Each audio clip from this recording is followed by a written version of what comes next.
Olá, tudo bem? Seja bem-vindo ao canal Meu Momento com Deus. Nessa ocasião nós teremos mais uma meditação para a honra e glória do nosso Deus.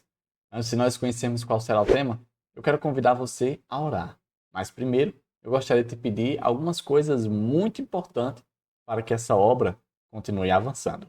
A primeira coisa é que, se você não for inscrito, deixe a tua inscrição para que você seja lembrado pela plataforma, por mim, de que você precisa ter um encontro com teu Deus. Segundo, deixa o gostei, o like, porque essa reação sua com relação ao vídeo vai fazer com que outras pessoas também sejam, vamos dizer assim, indicadas a ter esse momento com Deus. E por último, se possível, compartilhe com alguém que você goste. Afinal de contas, você não vai estar compartilhando qualquer coisa, mas sim desejando que essa outra pessoa, assim como você, tenha também o seu momento com Deus. Tá bom? Agora, nós vamos fazer a nossa oração, para logo em seguida conhecermos qual será o tema e o texto a qual nós vamos refletir. Oremos então? Senhor Deus, estás nos céus, muito obrigado, Pai, por mais uma oportunidade de poder meditar na Tua palavra e nela refletir. Nessa ocasião, mais uma vez, o Teu Santo Espírito possa nos alcançar, possa trazer graça, possa trazer o Senhor para perto de nós. Ah, Deus, perdoa os nossos pecados.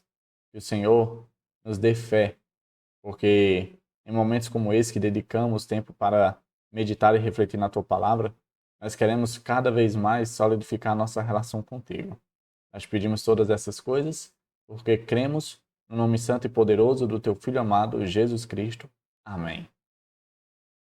Pois muito bem, o tema de nossa meditação de hoje é razão e sentimento. Olha que tema interessante. Será que a gente pode conciliar essas duas coisas? Razão e sentimento? Vamos ver o texto bíblico que a gente vai refletir hoje. Ele se encontra na primeira carta de João, capítulo 3.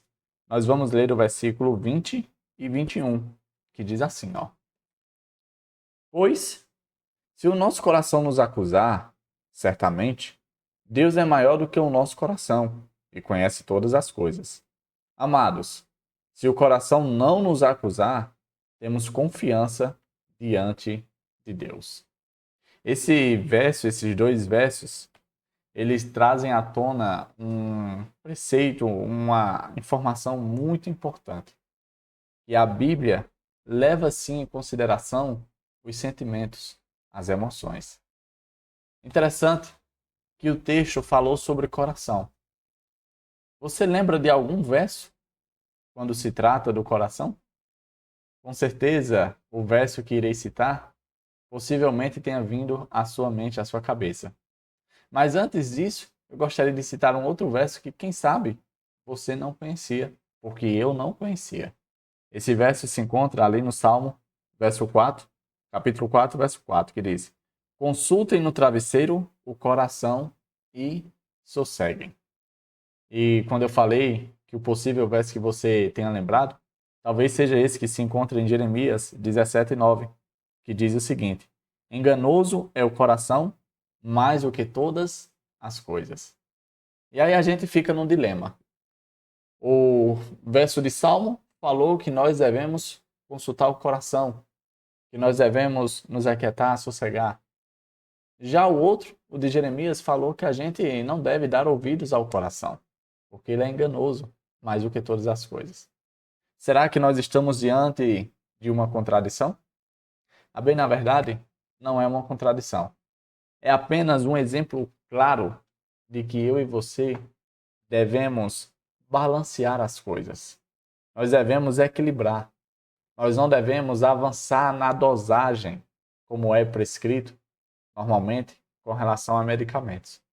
Porque se nós exageramos, nós ficamos suscetíveis a ter uma experiência não apenas desagradável, mas possivelmente até mesmo mortal.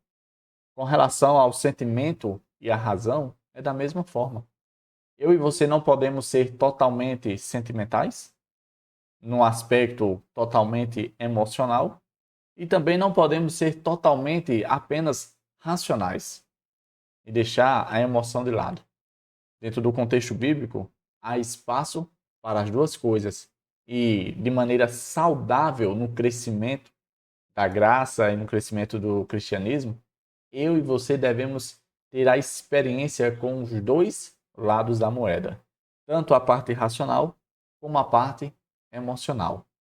Eu achei interessante que a meditação trouxe um exemplo claro de quando as pessoas elas são guiadas completamente, ou tanto pela razão, ou tanto pela emoção. No caso da razão, foi o caso de um ateu, que fez uma pesquisa ali de campo e atestou a seguinte situação. Ele fez essa experiência com dois grupos de pessoas crentes, né? Só que, diferente da aplicação, no primeiro grupo, ele falou que aquelas pessoas iriam passar por uma experiência de ouvir ali um sermão de uma pessoa que é muito cheia do Espírito Santo. Já com o segundo grupo, ele não falou essas palavras. Ele apenas colocou as pessoas em exposição à pregação. E ali, o resultado, ele notou que o primeiro grupo se sentiram, de certo modo, mais alcançado, mais impressionado, mais, de certo modo, emocionado com a pregação.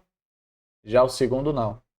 E ele atestou, ele chegou à conclusão que tudo isso se deu simplesmente pelo fato dele dizer que, ao primeiro grupo, que a pregação seria ministrada por uma pessoa cheia do Espírito Santo.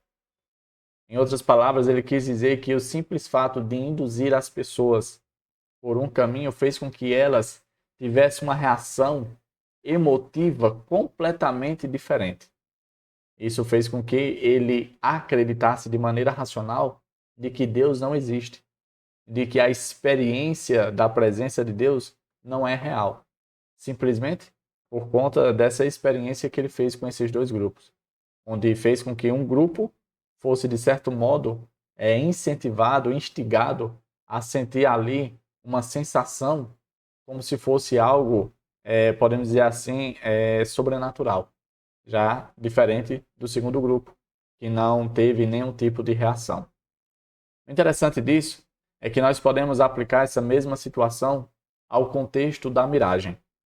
Você provavelmente já ouviu falar, né, de pessoas que tiveram ali uma experiência no deserto e, quem sabe, estavam com muita sede, viram ali uma miragem.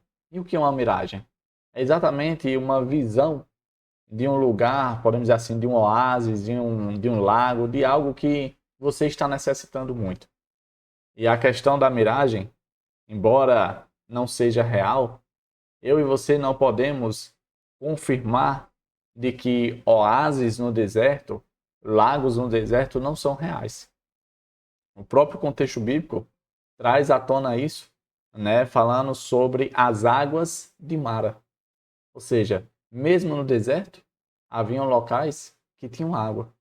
Embora as águas de Mara não eram, vamos dizer assim, boas para se beber porque eram amargas, não significa dizer que não estavam no deserto.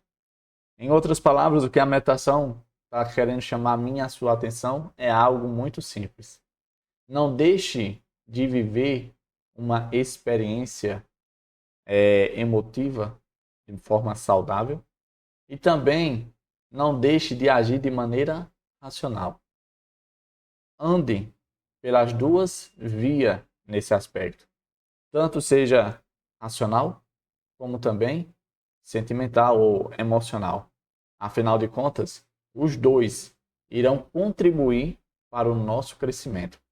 Deus não quer que eu e você sejamos céticos, quem sabe ateus, que vivem somente pautados pela razão, pelo racional, e também não quer que a gente seja emotivo a ponto de acreditar, a ponto de querer beber de qualquer fonte, de acreditar em qualquer miragem que se apresenta diante de nós.